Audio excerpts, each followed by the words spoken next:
Davao Station.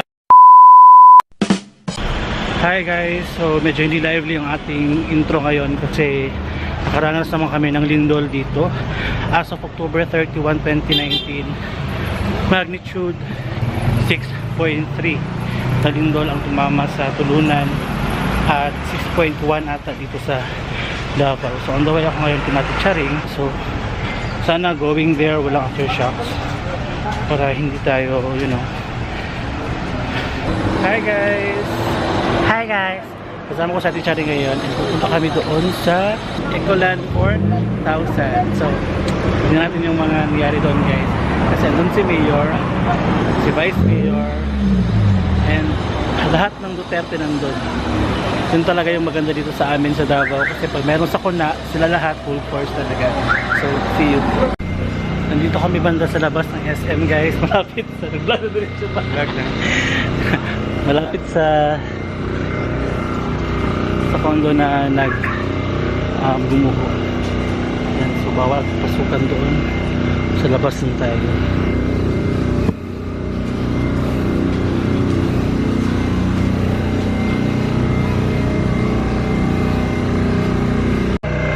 Hindi na ako makalusot. Bawal na.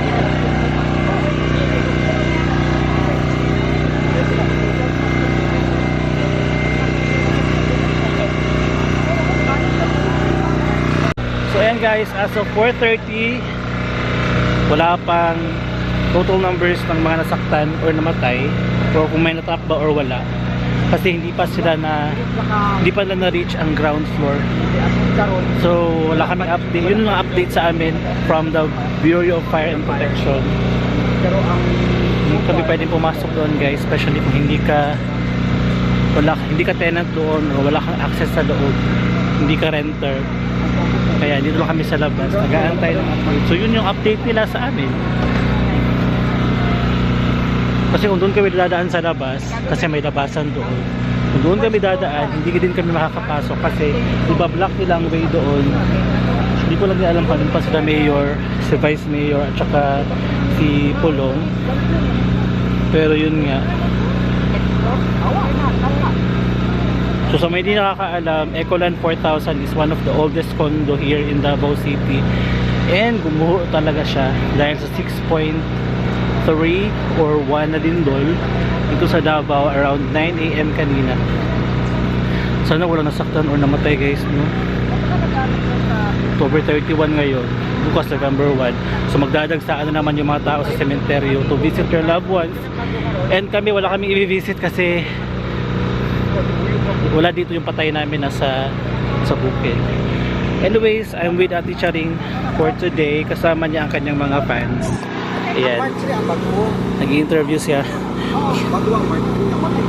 Pa nila alam. So ayan po, live po tayo kasi hindi ko po alam if maganda ba yung signal. So ayan po, but dito naka-ready na po lahat. Wala pa may gigawas. Oo, ang maganda dito sa Davao kasi prepared sila sa kanilang 911, ayan o, Central 911, ayan. Yan po yung isa sa pinakamalaki nilang bus. Ay! Wally dear! Nakay po, nakay. Ayan po, si Inday nagpalo. Si Inday. So na si Inday nagpalo. Pumunta talaga, asan naman ka? Oh, sige si amping kami na ulilit kami. Tapos nag-interview namin, wala pa tayo update. Amping, so ayan po. Ayun po sa mga taga Davao na nasa ibang bansa ngayon. Sa mga taga Davao na nasa ibang bansa ngayon, dito po kami live sa residence Ecoland 4000 residence para makibalita kami kung ano na ang nangyari dyan sa loob. So far, yun pa yung update ngayon. Mag-interview ka ta dong. Mag-interview ka ta, wala ni signal. Wow, trying to reconnect. Ano, YouTube ka? Wala. Facebook po. Mga aircon mo, mauna na.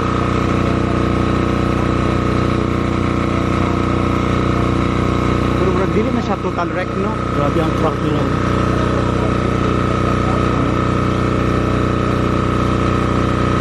Gibuko naman din siya, te. Gibuko rin lagi. Gibuko lagi. Pero ang yat yung structure no, wala na ayo pagtakuan. Kamuhan. Laki-laki ng damage. Okay lang ko, pero na ako din na binanasulot. No?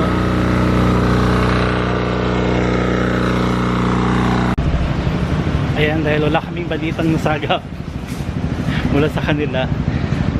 Magtutungyang tayo.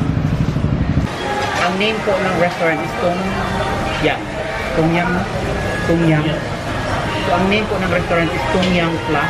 They are located SM Ecoland Annex Building. Ang sarap. And ikaw yung magluto sa sarili mong kakainin. Ang sarap. So you can choose either yung gusto mong broth is fish or chicken. Since ang pinili ko is fish, so siyempre ang nilagay nila lahat fish. Very healthy. And you can cook your own food. So what I have here is, alam niyo to, first time kong nakita ng Davao ng kwakdok. Kwakdok ba to? So once again, ang tawag nito sa amin is kwakdok ata. Anong tawag sa inyo nito, Dong? Tainga ng daga to eh. Tainga ng daga, no? Pero sa aming bukid, kwakdok. Kwakdok ito. Kwakdok ba to? Health. Ang dami kong kinuha kasi this is very... Tapos, take note. Meron kasi lang lemongrass. Ayun mo dito. Para meron siyang parang pakapiyong talagang nilinay lagi. So, lemongrass tanglad. Tapos, syempre ito, wala akong nakita ito sa Bangkiruhan or sa mall dito sa Davao. Dito lang ito sa Bangkiruhan. Bangkiruhan. Dito lang sa Tongyang. So ang price nila is very reasonable price. 600, magkano yun doon? 600. O mamaya interview natin yung mga chef nila kasi nag-request ako na pahinaan yung ilaw. Music kasi maka-copyright. Then aside from that, syempre meron tayo dito tomato. Ayan. Tomato is meron din siyang anti-cancer property.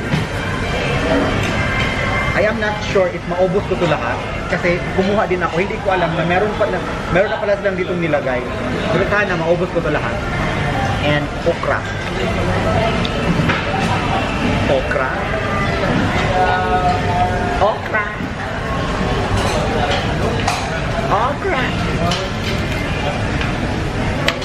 Ay, ano din na doon? Meron ko kwad baw. So, naon din na siya. Meron pala siyang lagyan dyan. Butang sa rin ako doon. Pwede pala silang lagay. Uy, kinilagay mo takay baw. Bukid na gikan. So, ayan po. Kung gusto nyo kumain ng ganito, as in fish, seafood, punta kayo sa Tongyang. Tapos dito, wala siyang wala siyang shell. Lagyan ko siya ng ito. Shiitake. Ano to dong? Shiitake mushroom. Shiitake ito? Sa amin bukid kaya to eh. Yan ang kwakdok.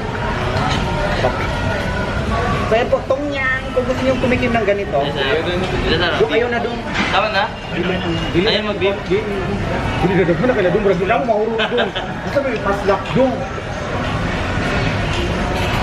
So yan, start na tayo ha.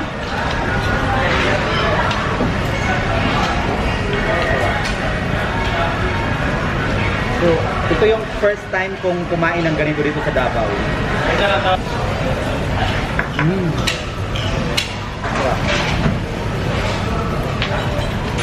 Tapos masarap kasi nilagyan ko siya ng lemongrass. Sarap.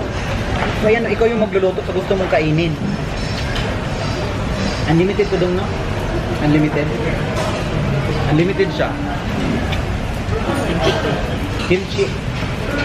So if you want to taste a Korean fusion as well, meron silang kimchi pero cucumber kimchi lang. Wala silang radish kimchi. Sarap.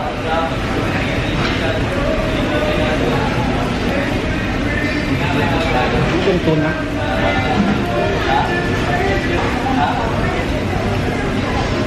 Pork.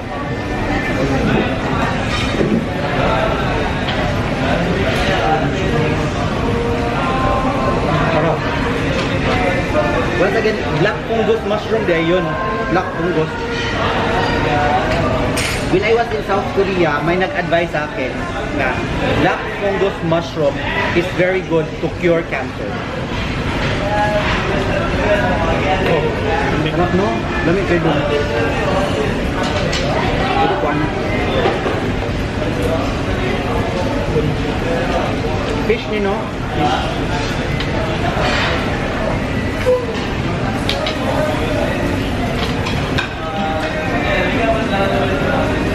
Mas lalo siyang ano, kumalimuyak because of lemongrass. Yan. Yung kumain kami sa Maynila ng ganito, walang lemongrass eh. Dito mas maganda pala, mas masarap sa tunya. At mas kumpleto sila. Mais, young corn,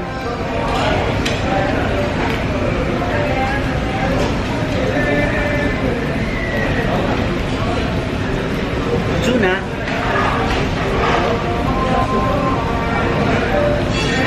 shrimp,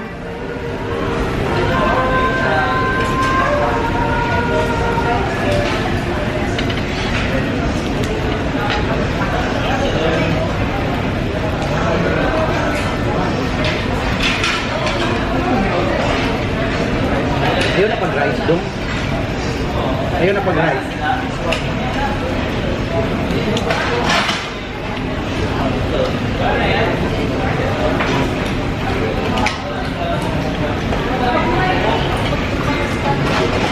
Turuan ko kayo kung paano kumain ng shrimp na hindi kuna ng balat. Pag kumain kayo ng shrimp na hindi kuna ng balat, unahin yung kain ito. Oh. Ito yung pinaka dito. Maya na kasi mainit pa. Ano ang name nito na mushroom?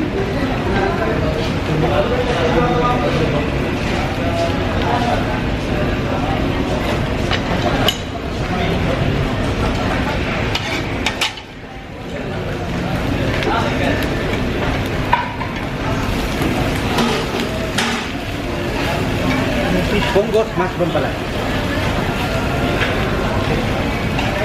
Butas tak ni Carla dyan.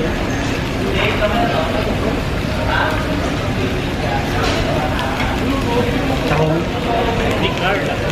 ni Carla. Shell.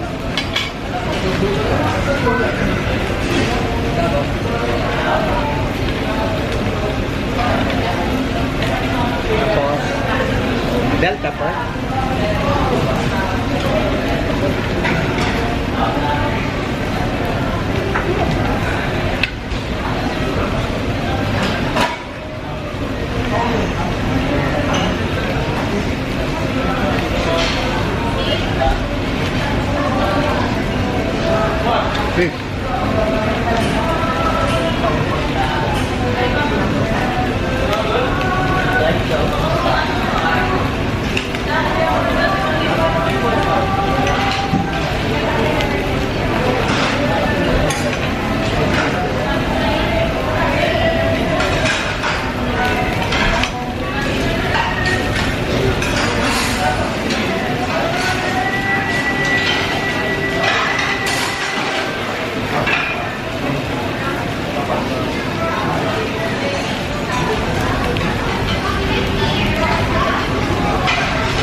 meron pa akong shrimp.